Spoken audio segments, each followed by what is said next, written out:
మనుస్మృతి రెండవ అధ్యాయంలో అన్నాన్ని ఎలా తినాలి అని వివరించబడింది.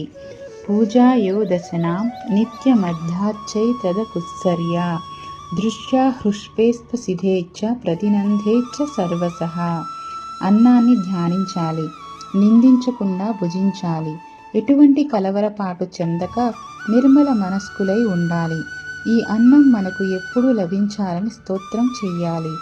అన్నం బ్రహ్మేతి వ్యజానాత్. మన శరీరాన్ని పెంచి పోషించే అన్నం పరబ్రహ్మతో సమానం. కాబట్టి అత్యంత శ్రద్ధతోనూ అన్నాన్ని గౌరవిస్తూనూ తినాలి తప్ప అక్కర్లేదంటూ తిట్టుకుంటూ అన్నం మీద కోపగించి నిరాధారణతో తిననేకూడదు. అన్నం రావడానికి పంచభూతాలు సహకరించాయి.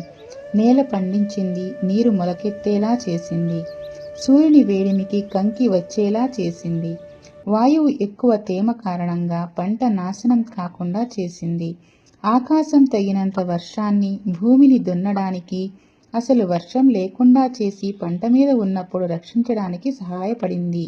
కనుకనే ఎల్లప్పుడూ అన్నాన్ని ధ్యానిస్తూ తినాలి. కారణాంతరాల వల్ల ఏదైనా కలవరపాటు కలిగినా గాని భోజనం చేసేటప్పుడు వాటిని వదిలిపెట్టాలి. నిర్మలమైన మనస్సుతో భుజించాలి. ఇటువంటి అన్నం మనకు ఎల్లప్పుడూ కలుగుగాక అని స్తోత్రం చేస్తూ ఆ ఆహారాన్ని గ్రహించే వారికి భోజనానికి లోటుండదు. In English meaning, the final message: one should eat food with gratitude and discipline, respecting the food that nourishes the body. Thank you.